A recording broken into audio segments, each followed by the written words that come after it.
pala kami sa may labas ng park kasi tapos na kaming umikot-ikot doon sa loob at pauwi na kami at talaga namang nag-enjoy ang aming maliit na bulilit sa aming pag-iikot-ikot doon sa loob at tingnan nyo naman nakataas pa yung kanyang mga paa at huwag yun rin pa si Indayana kasi tinutulungan niya akong mag-voice over. Whiskey.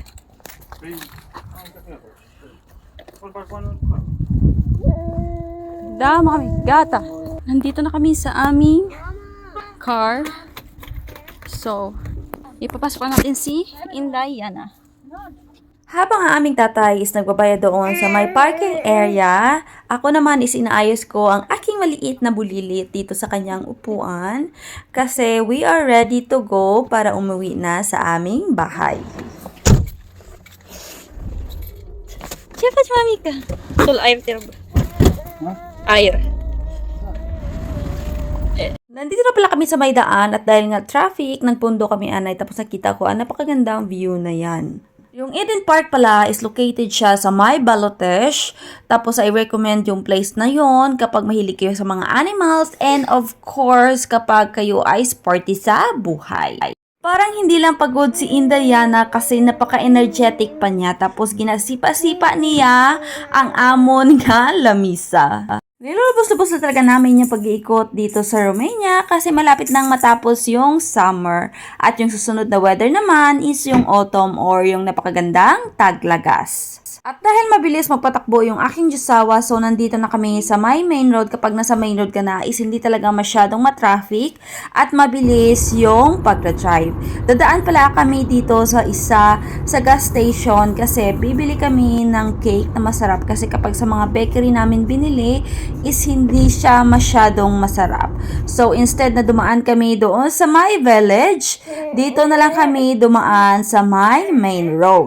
At nandito na pala kami, tapos yung Jusawa ko na lang yung papasok doon sa my gasoline station at kami ni Indayana is maiiwan na lang dito sa sasakyan at hihintayin na lang namin yung aming tatay. Malapit na kami sa aming city pero dumaan kami sa may highway, hindi kami dumaan doon sa may village kasi gusto kong kumain ng parang cake na binili kahapon ng aking Jusawa. Sa may hay lang na gasoline station ka makakabili noon. Pero meron naman sa mga tawag dito, sa mga bakery kaso nga lang iba yung lasa niya. Dito, ang sarap talaga ng lasa niya. So sabi ko sa asawa ko, bilhan mo ako noon. Tsaka yung Fanta na Tropicana. Ang sarap dito kanyang lasa. Kaya mas lalo akong tumataba because lagi akong kumakain ng mga matatamis. I don't know why. Pero parang, umpisa nung nanganak kasi ako, gusto ko na kumain ng kumain. Wala na po akong diet. Hintayin ko lang yung aking asawa. Tapos, I don't know, maybe kakain kasi si Indayana is tulog na siya. Napagod siya sa aming biyahe. Pinalitan ko na rin yung damit ni Indayana para naman mas comfy siya sa kanyang pagtulog. Time check pala is 6 na in the evening. Pero, di ba, maliwanag pa siya. This is a very good travel kasi nakapunta kami sa dalawang place. Dapat 3 kaso nga lang sabi ko sa asawa ko umuwi na kami kasi Moine or tomorrow may work pa siya. So, hindi pwedeng mapagod yung aking Jusawa. Every time na mag-travel kami, ang dami naming dalang mga laruan. Tapos ang sakit pa ng aking ulo. Siguro dahil sa aircon tsaka yung init. Paparating na yung aking Jusawa na may bit-bit. Pero iba yung kanyang juice na dala. Yung binili pala ng aking Jusawa is hindi siya Tropicana, instead mango siya.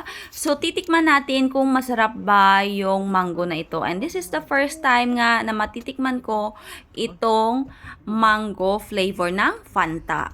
At in fairness, masarap din siya. At ito pala yung sinasabi ko sa inyo na cake na pinabili ko doon sa aking Jusawa.